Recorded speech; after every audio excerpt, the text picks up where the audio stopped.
इस असल में पूछना ये चाह रहा हूँ कि इस भोंगे का जो है ना ऑपरेटर कौन है?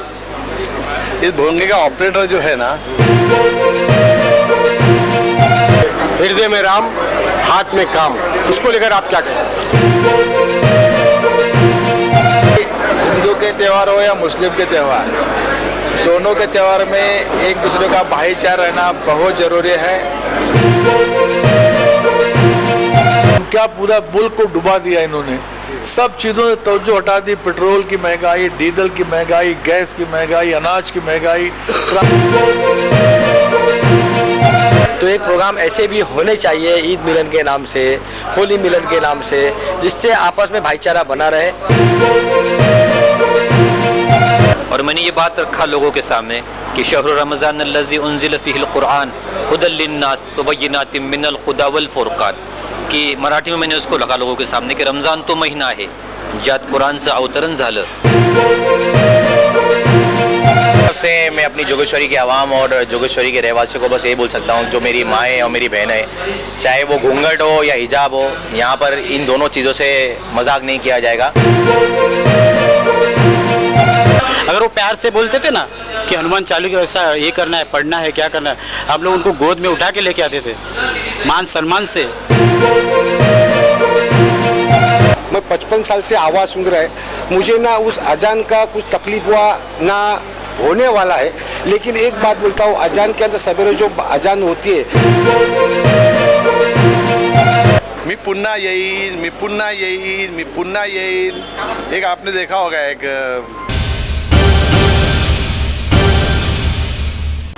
जैसा कि दोस्तों आप जानते हैं कि आज यहाँ पर जोगेश्वरी में जमात इस्लामी हिंद मुंबई की जानिब से और स्कॉलर हाई स्कूल की जानिब से ईद मिलन का प्रोग्राम मुनक्किद किया गया था। इसमें यहाँ के सीनियर पुलिस स्टेशन के पुलिस के सीनियर, यहाँ के सारे नगर सेवक, शिवसेना के पदाधिकारी, कांग्रेस के पदाधिकारी, कांग्रेस के नेतागण सभी यहाँ मौजूद थे। हम यहाँ पर बात करेंगे महफूज अहमद सिद्दीकी साहब से इस प्रोग्राम को लेकर, लेकिन उसके बाद में हम वो सारी बातें आपको बताएंगे। आप लगातार बने रहिए हमारे साथ में, आमना सामना मीडिया नेटवर्क के साथ बने रहिए। आइए हम बात करते हैं महफूज सिद्दीकी साहब से। महफूज साहब ये बताइए कि आज के प्रोग्राम का मकसद क्या था और प्रोग्राम कैसा रहा? देखिए, प्रोग्राम तो माशाल्लाह अच्छा रहा। हमारे तकरीबन 70-80 बिरादरान वतन ने आज प्रोग्राम में शिरकत की और हमारे कुछ डिग्नेटरीज़ भी आए, हमारे जो है कांग्रेस के, शिवसेना के और दूसरे जो समाजी हमारे वर्कर्स हैं, हमारे दोस्तों में से बहुत सारे लोग यहाँ आए। मैं उन सब का शुक्रिया अदा करता हूँ। ख़ास करके संजय निरुपम जी जो कल बहुत ही थके हुए राजस्थान से आए थे, तो वो आए, और हमारे राजू भाई, हारून भाई, जो हमारे अहिरे साहब, और हमारे सबसे अहम तो हमारे सीनियर साहब ने काफ़ी टाइम दिया हमको अम्बोली पुलिस स्टेशन के। हालांकि आजकल बहुत ज़्यादा बंदोबस्त का मामला चल रहा है, फिर भी सर ने जो है करीबन 2-2.5 घंटा हमारे साथ गुजारा और खाना वाना खा के गए। तो एक तो ये पर्पज़ ये था सर कि आज हम लोग जो है ना लोगों को पहले तो जागृत करें, बताएं कि हमारा ईद क्या है, हम क्यों ईद मनाते हैं। रमज़ान के ताल्लुक़ से थोड़ी बात हुई और थोड़ी सी है कि हम उनको सही मानों में समझाते हैं कि ये जो हमारा धर्म है ईद, उसमें हम शुक्र के तौर पर मनाते हैं, ना कि हम उसमें कोई दूसरा ऐसा बेतहाशा खुशी का इज़हार करते हैं। असल ये शुक्र है कि हमारे मालिक ने, हमारे रब ने हमको 1 महीने तक रोज़ा रखने की तौफीक दी। उसमें जो नियम और उसूल उसने बताया था हम उसका पालन कर सके सही तरीके से। उसके शुक्राने के तौर पर हम जो है नमाज भी पढ़ते हैं और फिर उसके बाद एक दूसरे से मिलकर उसकी मुबारकबाद भी देते हैं। किस तरह से आज देश का माहौल या मुंबई शहर का, महाराष्ट्र का माहौल जो है नफरत का बीज बोया जा रहा था, ऐसे में इस प्रोग्राम की, इस तरह के प्रोग्राम की कितनी ज़रूरत है आज पूरे देश भर में या मुंबई में? जी देखिए, अभी ज़रूरत इस तरह की बहुत ज़्यादा है कि हमारे जो भी लोग यहाँ बसते हैं भारतवर्ष में, वो सारे के सारे एक दूसरे से करीब आएँ, एक दूसरे के जज्बात को समझें, एक दूसरे की बातों को समझें। अगर हम एक दूसरे को अच्छे तरीके से समझेंगे, एक दूसरे से हमारे ताल्लुकात होंगे, तो जो ये उपद्रवी एलिमेंट हैं जो चाहते हैं कि लोगों को आपस में लड़ा कर उल्लू सीधा किया जाए, या जो अंग्रेज़ों की पुरानी पॉलिसी थी डिवाइड एंड रूल, आज उस पर काम कर रहे हैं। उसको हम उसका तोड़ करने का हमारे पास एक सबसे बढ़िया ज़रिया ये है कि हम लोग आपस में मिलते जुलते रहें, एक दूसरे के दुख दर्द में हम ही काम आते हैं। ये लड़ाने वाले नेतागण ये चले जाते हैं और ये अपना आज उल्लू सीधा कर रहे हैं। हम देख रहे हैं कि उनका पूरा मुल्क को डुबा दिया इन्होंने, सब चीज़ों से तवज्जो हटा दी। पेट्रोल की महंगाई, डीजल की महंगाई, गैस की महंगाई, अनाज की महंगाई, ट्रांसपोर्टेशन में प्रॉब्लम, बिजली की महंगाई, हर चीज़ में प्रॉब्लम। उन सब चीज़ों से तवज्जो हटाकर ये मंदिर, मस्जिद और वो गुरुद्वारा और अजान और नमाज और बुरका और ये और वो, ये जो चीज़ें बिल्कुल कोई इशू नहीं, उनको इशू बना रहे हैं लोग। तो हमें बहुत ज़्यादा होशियार रहने की ज़रूरत है। तो ऐसे प्रोग्राम इस मकसद में काफ़ी हमको फ़ायदा पहुँचाते हैं। महफूज साहब, जिस तरह से हम जानते हैं कि आप एजुकेशनिस्ट हैं और स्कॉलर हाई स्कूल के आप ट्रस्टियों में से, बानियों में से हैं, तो ऐसे मौके पर जो है ख़ास तौर से जो तालीम की तरफ जो तवज्जो देनी चाहिए वो कितनी अहमियत है आज के इस दौर में, ख़ास तौर से मुस्लिम माशरे में? देखिए, तालीम तो हमेशा जो है ना बहुत ज़्यादा अहम रही है। इंसान अगर जाहिल है, इग्नोरेंट है, तो वो जानवर है।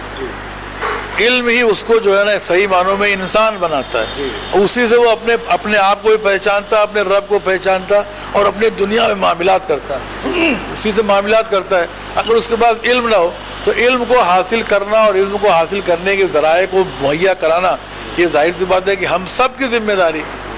इस सिलसिले में हमने काम किया, अल्लाह का फजल है। अल्लाह ताला ने हमको इस वक्त मतलब इस तरह से हमको सपोर्ट किया कि आज एक स्कूल कायम हुआ और एक नमूने का स्कूल है। नमूने का स्कूल है। और मैं आपको इस बात की भी मुबारकबाद पेश करता हूँ कि आज स्कूल जो है 3 मंजिला से होकर 7 मंजिले की इमारत बन चुकी है।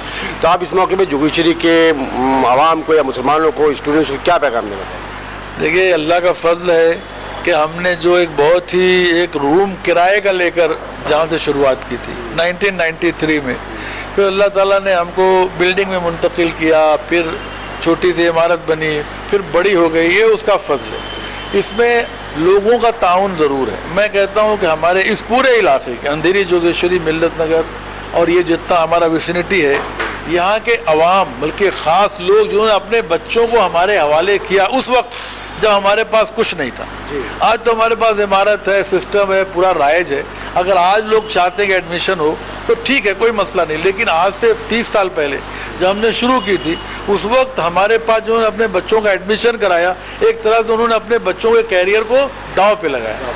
लेकिन अल्लाह का एहसान ये है कि उसने उनके उस रिस्क को जो है वो मतलब वो नहीं रिस्क नहीं बनने दिया, बल्कि वो एक तरह से वो कामयाबी का एक ज़रिया बना। हमारे स्कूल से बहुत सारे बच्चे माशाल्लाह पढ़े लिखे और एक इस्लामिक क्या कहते हैं कि अखलाक और तरबियत लेकर बहरहाल गए दूसरों के मुकाबले। उनके एतमाद को कहीं ना कहीं ठेस नहीं पहुँची। अल्हम्दुलिल्लाह कोई ठेस हम नहीं पहुँचने की मतलब हमने अपने तौर पर कोशिश की और अल्लाह का फजल है कि ठेस नहीं पहुँची। लेकिन हमने जद्दोजहद हमारे जो हत्तल मकदूर था, हमारे बस में था, वो हमने किया। मैं एक चीज़ और कहूँगा कि मैं जमात इस्लामी मिल्लत नगर जो है वो ये प्रोग्राम की वो मेन ऑर्गेनाइज़र थी और उसमें स्कॉलर्स को हमने शामिल किया। तो और चूँकि जमात इस्लामी मिल्लत नगर का आज की तारीख में मैं वहाँ का लोकल प्रेसिडेंट हूँ, तो ये जिम्मेदारी मेरे ऊपर डाली गई थी मुंबई वालों की तरफ से कि आज के माहौल में ज़रूरी है कि हम अपने तमाम मुस्लिम गैर मुस्लिम भाइयों को, बिरादरान वतन को भी इस प्रोग्राम में शामिल करें। तो हमने कोशिश की, बहुत सारे लोगों को दावत दी, कुछ लोग हमारी दावत पर आए और कुछ अपनी मजबूरी से नहीं आ सके। तो मैं फिर भी तमाम लोगों का जो आए, मैं सबका शुक्रगुजार हूँ और अल्लाह ताला से दुआ करता हूँ कि अल्लाह ताला हमारा जो ये हारमनी का जो मैसेज है वो इस हमारे इलाके में और इस पूरे मुल्क में, पूरी दुनिया में पहुँचे और कामयाब हो। मैंने इस बात के तो गवाह हम भी है कि आमना सामने मीडिया यहाँ पर मौजूद था और काफ़ी तादाद में, अच्छी तादाद थी इतवार होने के बावजूद। और जबकि छुट्टी का दिन था, लोग आराम करते हैं, लेकिन पूरा हॉल भरा हुआ था माशाल्लाह काफ़ी। इसके लिए हम फिर एक बार आपको मुबारकबाद पेश करते हैं। दोस्तों, आइए सुनते हैं बाकी जो यहाँ पर मदऊइन थे, गैर मुस्लिम बिरादरान वतन थे, हमारे भाई थे, नगर सेवक थे, सीनियर साहब थे, इन्होंने क्या कहा। आइए जानते हैं, सुनिए। कैमरा पर्सन शान पटेल के साथ आपका दोस्त राशिद अजीम अब आपसे इजाज़त चाहता है। अम्बोली पुलिस स्टेशन के सीनियर साहब भी यहाँ पर मौजूद है, बनसोड़े साहब। आइए हम उनसे बात करते हैं। बनसोड़े सर, इस तरह के प्रोग्राम जो ईद मिलन, दिवाली मिलन के कितने महत्वपूर्ण हैं? तो कैसा है कि दोनों भी हिंदू के त्यौहार हो या मुस्लिम के त्यौहार, दोनों के त्यौहार में एक दूसरे का भाईचारा रहना बहुत ज़रूरी है। क्योंकि कम्युनल हार्मनी दोनों के बीच में अच्छी रहेगी तो इसमें कोई दिक्कतें पैदा नहीं होती। दोनों से भाईचारा रहेगा, दोनों के बीच में भाईचारा रहेगा आदान प्रदान रहेगा तो दोनों के बीच में कोई दरार नहीं रहेगी और इससे कम्युनल हार्मोनी बरकरार रहेगी। सर दरार तो है नहीं, लेकिन कुछ लोग पैदा करने की कोशिश कर रहे हैं, तो उस पर पुलिस पे कितना दबाव पड़ता है इस तरह के हालात में, खासतौर से जब नफरत की बात होती है चाहे किसी भी की भी तरफ से हो, तो पुलिस पर और पब्लिक के बीच का जो आपसी व्यवहार है वो कितना मतलब उस पर असर पड़ता है? देखो, किसी ने कुछ भी कहे लेकिन आपस में भाईचारा अच्छा रहेगा तो कोई दरार का सवाल आता नहीं। धन्यवाद बहुत बहुत। राजू पेडनेकर साहब जो कि यहाँ पर शिवसेना के नगर सेवक हैं, कल ही जिस तरह से राजू भाई महाराष्ट्र के माननीय सीएम उद्धव ठाकरे जी ने एक स्लोगन दिया, हृदय में राम हाथ में काम, इसको लेकर आप क्या कहें? बिल्कुल, हृदय में राम और हाथ में काम मतलब ईश्वर जो है हम दुनिया में उसकी शोबाजी करते हैं, दुनिया में बजा के दिखाते हैं। ईश्वर कहाँ नहीं है, ईश्वर तो हर कण कण में है। ईश्वर जहाँ भी देखो आपको ईश्वर नजर आना चाहिए। और हृदय में राम मतलब हर हृदय, हर जो दिल है उसमें हम राम यही बसे। हम राम कहते हैं, मुस्लिम में अल्लाह कहते हैं, क्रिश्चियन में जीसस कहते हैं। अल्टीमेटली हमारे भाषा में राम है, उनके भाषा में अल्लाह है, इसके भाषा में जीसस है। तो ये तो हकीकत है कि हृदय में राम है और हर हृदय में राम है। और राम जी ने कहा है, भगवान श्री कृष्ण जी ने खुद कहा है कि राम होने के बाद भी आपको कर्म करना है। आप कर्म करोगे तो आपका काम खाली कर्म करना है, फल की अपेक्षा आपको करनी नहीं है। और हाथ को काम मतलब आपके हृदय में राम रख के आप हाथ से काम करते रहो, राम का नाम हृदय में जपते रहो, तो अपनी इबादत भी होती रहेगी और आपका काम भी कर्म भी होता होगा और इसके माध्यम से आपका उद्धार होगा। ये बहुत ही बड़ा एक इसमें मर्म छुपा है। ये केवल पॉलिटिकल स्लोगन नहीं है, ये राजकीय स्लोगन नहीं है, ये इंसानियत को दिशा देने वाला स्लोगन है कि इंसान ने किस तरह से जीना चाहिए। मुस्लिम भाई है तो उनके दिलों में अल्लाह होना चाहिए, उनके दिलों में अल्लाह होना चाहिए और दिलों में होना चाहिए और हाथ में काम होना चाहिए। आप कोई भी काम करते हो, आप चाहे आपका खाना पकाने का काम हमारी माता बहनें करती है, हमारे भाई लोग जो है वो कुल मिला करके बाहर जा कर के कमाई का काम करते हैं।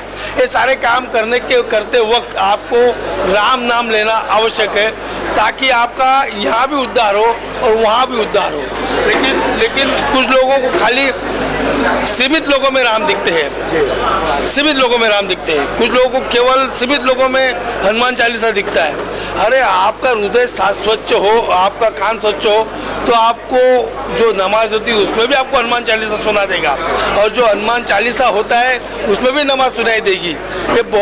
ये चीज़ ये हकीकत है, ये फैक्ट है। ईश्वर को पाने का इससे बढ़िया कोई रास्ता है नहीं। लेकिन कुछ लोग खाली पॉलिटिकल हमारे भाइयों में लड़ाओ झगड़ाओ, हिंदू मुस्लिम की लड़ाई जब तक नहीं होगी तब तक पॉलिटिकल रोटी सेकी नहीं जाएगी।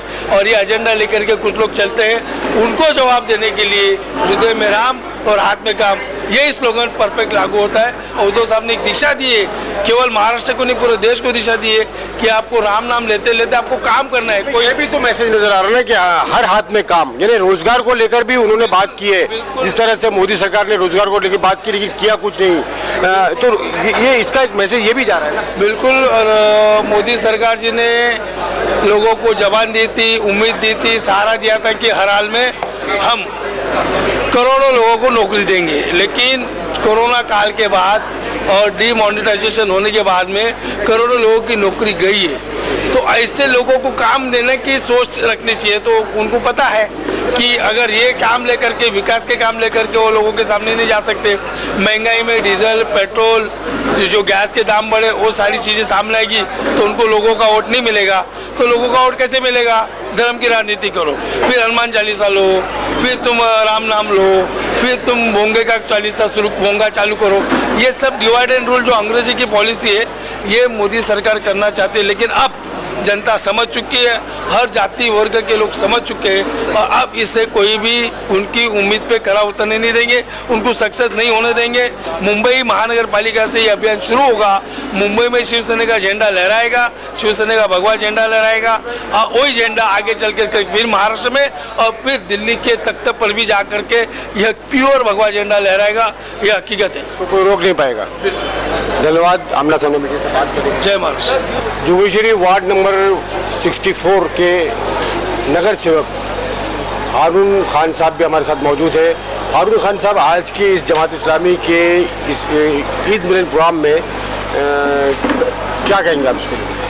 देखिए, जमात इस्लामी हिंद और स्कॉलर हाई स्कूल ये दोनों ने मिलकर जो हिंदू मुस्लिम इत्तेहाद को कायम करने के लिए ईद मिलन का प्रोग्राम रखा है, ये बहुत ही बढ़िया प्रोग्राम है। मैं सबसे ऐसे गुजारिश करूँगा कि ऐसे प्रोग्राम होने चाहिए। ये ईद मिलन के ही प्रोग्राम नहीं, इस तरह से दिवाली मिलन के प्रोग्राम होने चाहिए। जिस तरह से ईद मिलन के प्रोग्राम में मुसलमान भाइयों ने हिंदू भाइयों को यहाँ पर दावत देकर बुलवाया और जो भी खिदमत हो सकती है वो की, उसी तरह मैं चाहूँगा कि हमारे हिंदू भाइयों ने भी दिवाली मिलन का प्रोग्राम रखना चाहिए और उसमें ख़ास तौर से मुस्लिम भाइयों को इनविटेशन देना चाहिए। और अगर ऐसा होता है तो बहुत अच्छी बात है।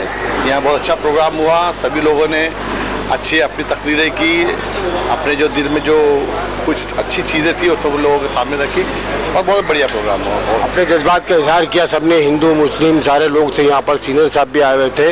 हारून साहब, एक जो कि वो साजिश थी वो तो नाकाम हो गई। रमज़ान में जो ये फटा हुआ भोंगा एमएनएस की तरफ से बजाया गया भोंगे को बंद करने के लिए, वो भी अजान के स्पीकर को बंद करने के लिए, लेकिन आपकी शिवसेना की सरकार ने, मुंबई पुलिस ने उस साजिश को नाकाम किया।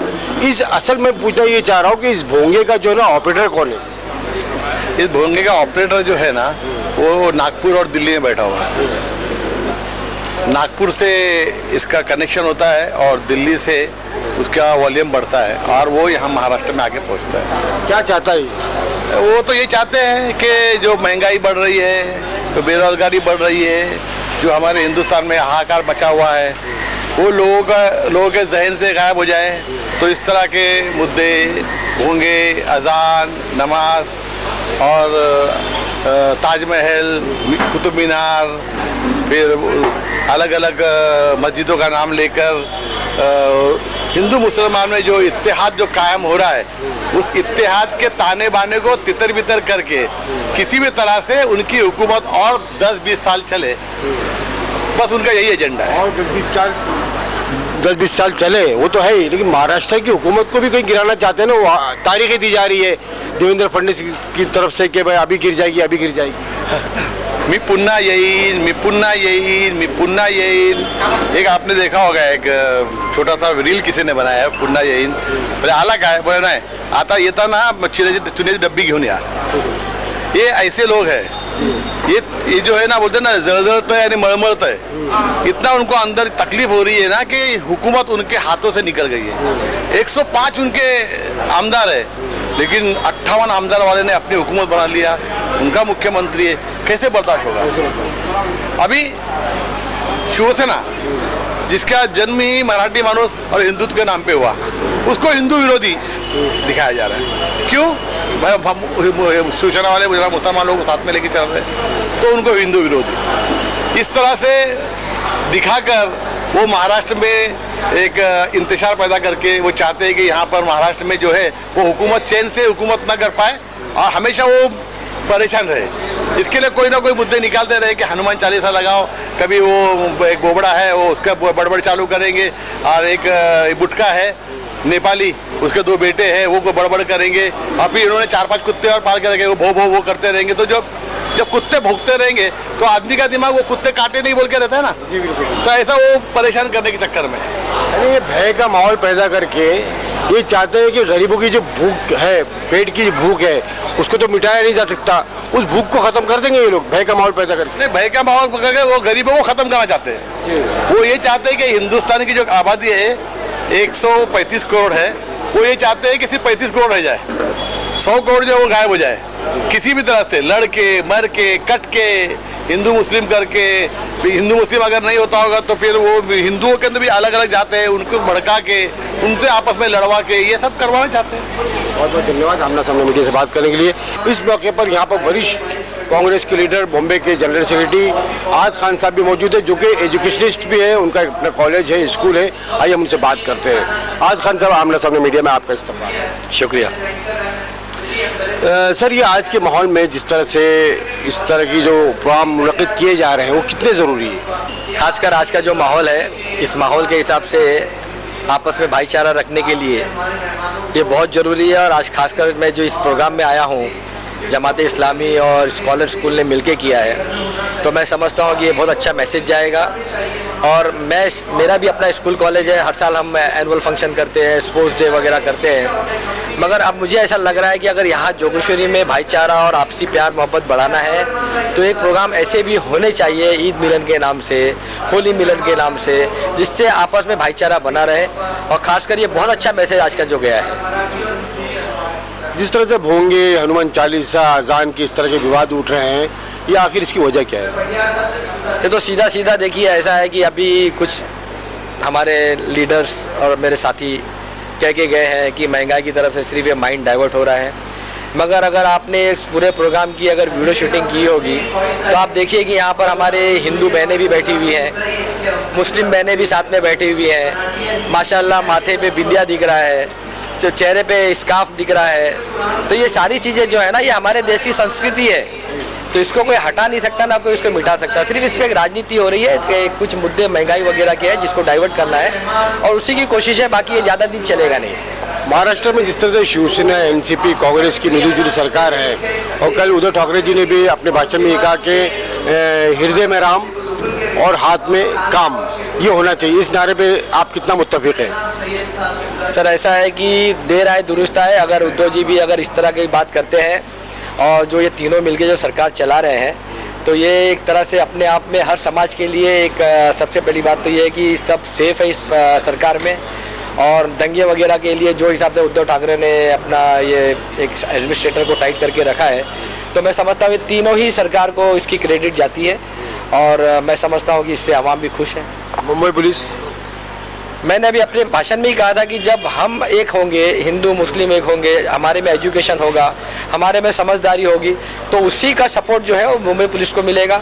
और अगर हम एक हैं और हम अगर पुलिस का साथ देते हैं तो मैंने नहीं समझता कि कोई फिरका प्लस ताकत इसका फ़ायदा उठा सकेगी। बहुत बहुत शुक्रिया अपना समय मीडिया से बात करने के लिए। Thank you sir. आज के इस प्रोग्राम में सैयद साजिद साहब जो है स्पेशल इन्वाइटी थी, उन्होंने मराठी में यहाँ पर इस इवेंट को लेकर या ईद मिलन के प्रोग्राम को लेकर, इनके मकासद को लेकर बहुत अहम बातें की। उन्हें हम मुख्तसर जानते हैं। सैयद साजिद साहब, क्या कहा आपने अपनी स्पीच में, अभी क्या पैगाम दिया? असल में आज जो ईद मिलन का प्रोग्राम था, तो हम ये चाहते थे कि समाज जो है, समाज के अंदर एकता हो, सलोका हो। और हम अगर ये देखेंगे कि ईद जो हम मनाते हैं रमज़ान ईद, तो ये इसका मकसद असल में ये जो रोज़े हम रखते, तो रोज़े का रमज़ान का जो महीना है उसकी बरकतें इसलिए है कि इसमें रमज़ान में कुरान मजीद नाजिल हुआ।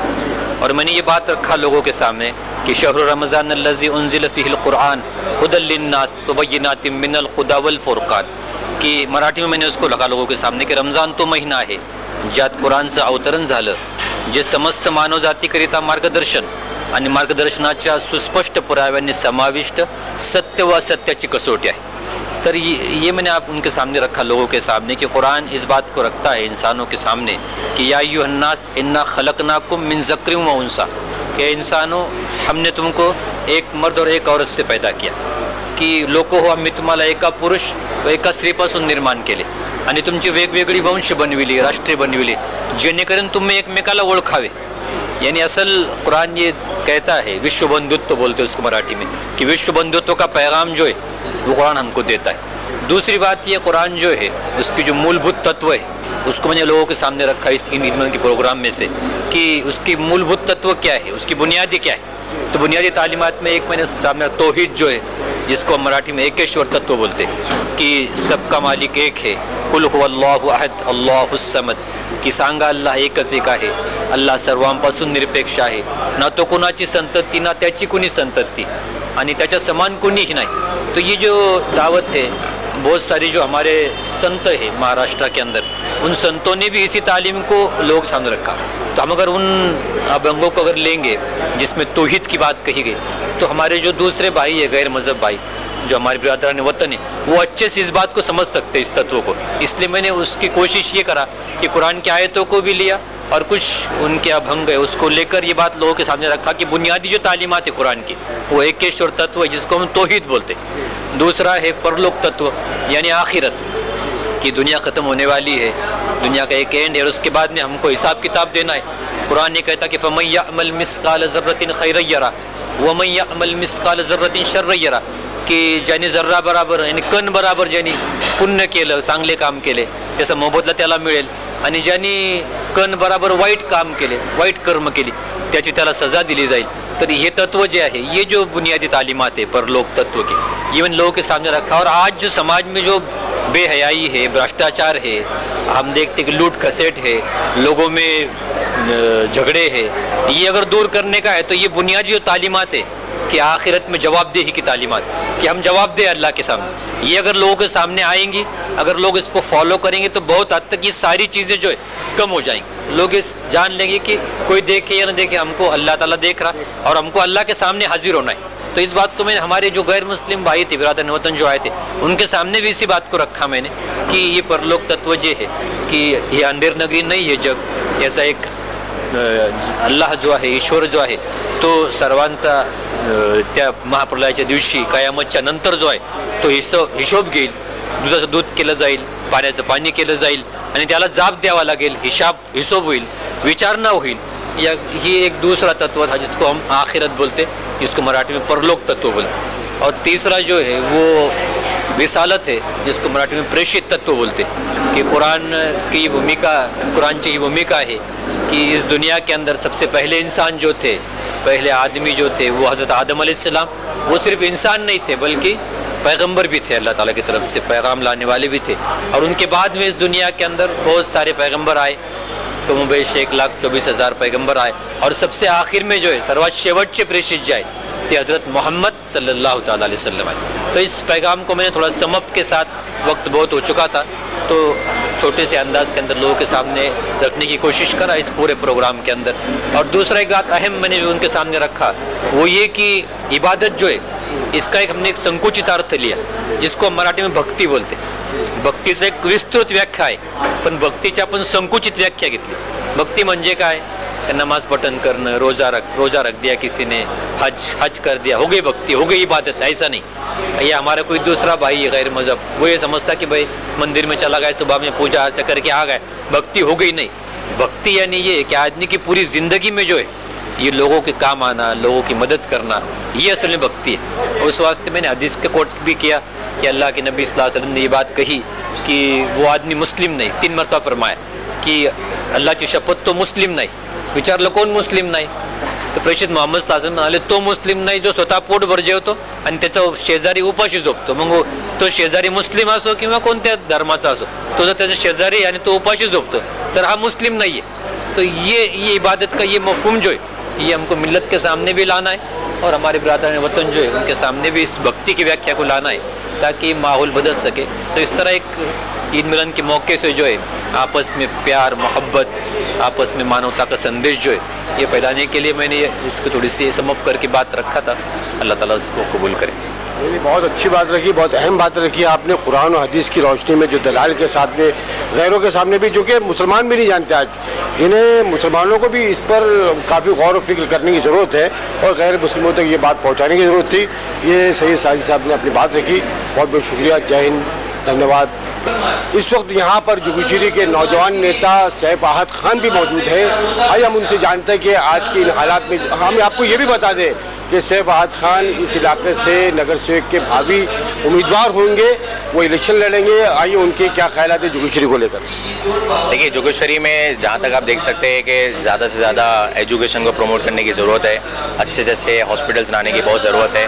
मैं ये भी सहमत कर सकता हूँ कि जिस तरह भी नफ़रत का माहौल चल रहा है, इस नफ़रत के माहौल को दूर करना है, सबको मिलकर जोगेश्वरी के जैसे इलाके को आगे बढ़ाकर लेके चलना है. मेरी तरफ से मैं अपनी जोगेश्वरी के आवाम और जोगेश्वरी के रहवासियों को बस ये बोल सकता हूँ, जो मेरी माँ है और मेरी बहन है, चाहे वो घूंघट हो या हिजाब हो, यहाँ पर इन दोनों चीज़ों से मजाक नहीं किया जाएगा जब तक जोगेश्वरी इलाके में जैसे मेरे ऐसे नौजवान को ऊपर लेने जिंदा रखा है. जुगुशिरी की कौन सी बुनियादी समस्या है जिसको हल करने की ज़रूरत है? देखिए, यहाँ पर अब तक तो ये देखा जा सकता है कि महिलाओं को इंसाफ नहीं मिला है. जो बीएमसी की तरह तरह की पॉलिसीज़ आती है जो उनको मिलना चाहिए वो अभी तक नहीं मिला है. हॉस्पिटल्स और प्लेग्राउंड हो या एजुकेशन हो या बच्चों की पढ़ाई लिखाई को लेकर हो, इन चीज़ों को लेकर जागरूकता करना है और सबसे ज़्यादा पढ़े लिखे लोगों को यहाँ पे रोज़गार पहुँचाना है. तो बीएमसी के माध्यम से ऐसी तरह तरह की पॉलिसीज़ आ सकती है जो उन्हें रोज़गार मिल सकता है. जैसा कि अभी हमारे तमाम नेताओं ने कहा कि पिछले 45 वर्षों में सबसे ज़्यादा बेरोजगारी के आंकड़े इस केंद्र सरकार में आए. तो केंद्र की सरकार ने बहुमत से सरकार तो बना ली है, पर चलाना एक को भी नहीं आ रहा। हम ये देखते हैं कि जैसे कि आपके वालिद साहब एजुकेटिस्ट थे, आपका कॉलेज है, आप भी कॉलेज से मुंसलिक है, जो हमारे मुस्लिम नौजवान ख़ास तौर से या बच्चे जो है गुर्बत की सतह से नीचे ज़िंदगी गुजार रहे हैं, उनके लिए क्या सुविधाएँ हैं, क्या आप सोचते हैं? देखिए यहाँ पर जोगेश्वरी में आप देख सकते हैं कि बच्चों का माहौल इस तरह से है कि कुछ बच्चे नशे में धूत हो गए, ड्रग्स के अंदर चले गए, स्मोकिंग में चले गए, अल्कोहल में चले गए। पहले उन बच्चों को नशे से दूर करना होगा, उन्हें नशे से दूर करना होगा। और जो बच्चे पढ़ रहे हैं, यानी उनकी पढ़ाई लिखाई में किसी सब्जेक्ट को लेकर अगर कमजोरी है तो उस कमजोरी को पकड़ना होगा, बच्चे को पढ़ाई में मजबूत करना होगा और पढ़ाई के साथ साथ नौकरी में भी लगाना होगा। आप लोगों ने क्या कदम उठाया कॉलेज के माध्यम से? देखिए अब तक तो पिछले 10 वर्षों से तो स्कूल कॉलेज वालिद साहब के माध्यम से जोगेश्वरी में चल रहा है। तमाम और भी सही सारे स्कूल है, जैसे अलित्या स्कूल है, ये स्कॉलर स्कूल जहाँ हम खड़े हैं, जिन्होंने इतनी बड़ी ईद मिलान की प्रोग्राम की है, तो उनके बहुत बहुत मुबारकबाद दूंगा।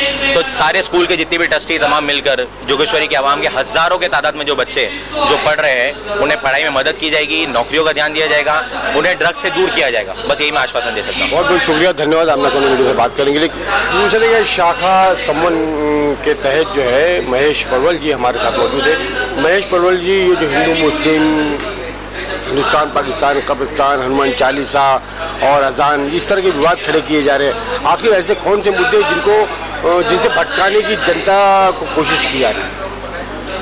ये देखिए कैसा है, मैं तो पहले आपको ये बताता हूँ, हिंदू मुस्लिम ये जो भाईचारा है ये पहले से ही चालू है। हिंदू और मुस्लिम जो एक साथ जो रह रहे हैं ये अभी से नहीं है, छत्रपति शिवाजी महाराज के टाइम से ही सब हिंदू मुस्लिम सब एक है। उसके मैं आपको उदाहरण बताऊंगा।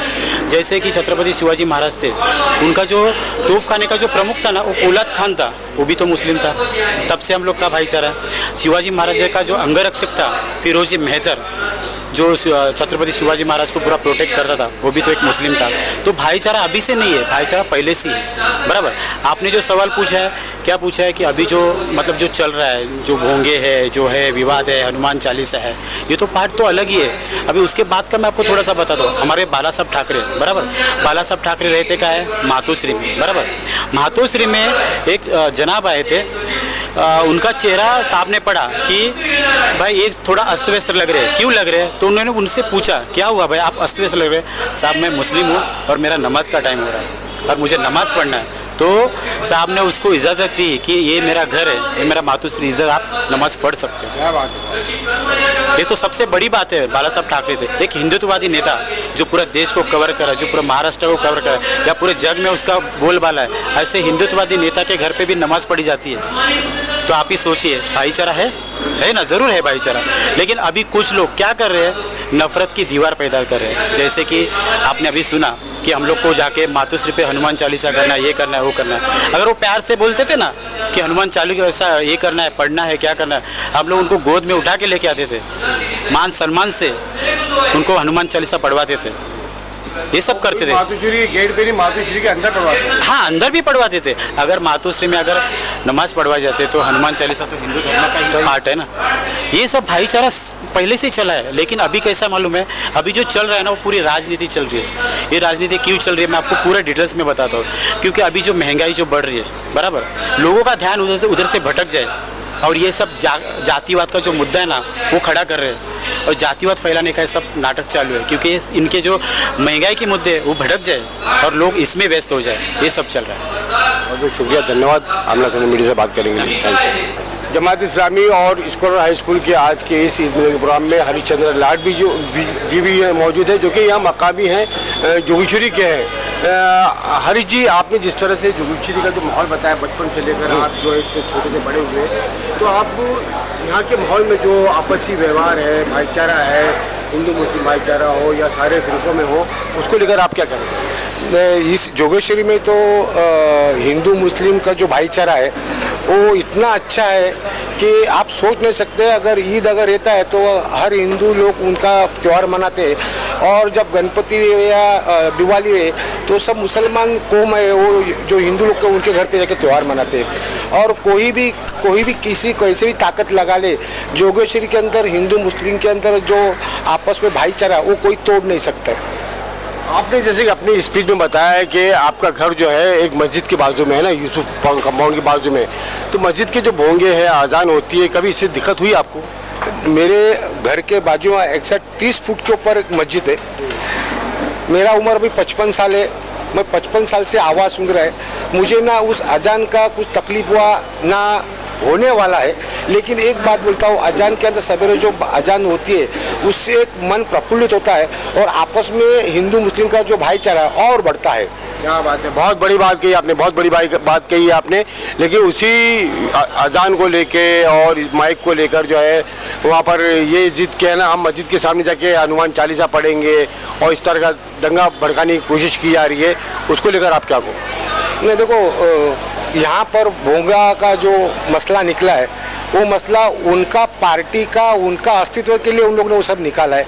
मुझे तो ऐसा लगता है ये जोगेश्वरी के लोग जितने भी जाति धर्म के, उनका एक ही है, जो भोंगे का जो अभी मसला बाहर निकाला है उनके लिए हमारे यहाँ से एक ही उनके जवाब है, हमें सिर्फ हमारे बच्चों के लिए पढ़ाई के लिए अच्छे स्कूलें चाहिए, अच्छा व्यवस्था चाहिए, सुरक्षित होना रही चाहिए और हमारा विकास, हमारे बच्चों का विकास, इंस्टेंटली महाराष्ट्र का विकास और देश का विकास होए और हिंदू मुस्लिम सब एक साथ में रहे। भोंगा तो बहाना है, असल में अपना भोंगा बजाना है। हाँ, बहुत बहुत धन्यवाद। Thank you.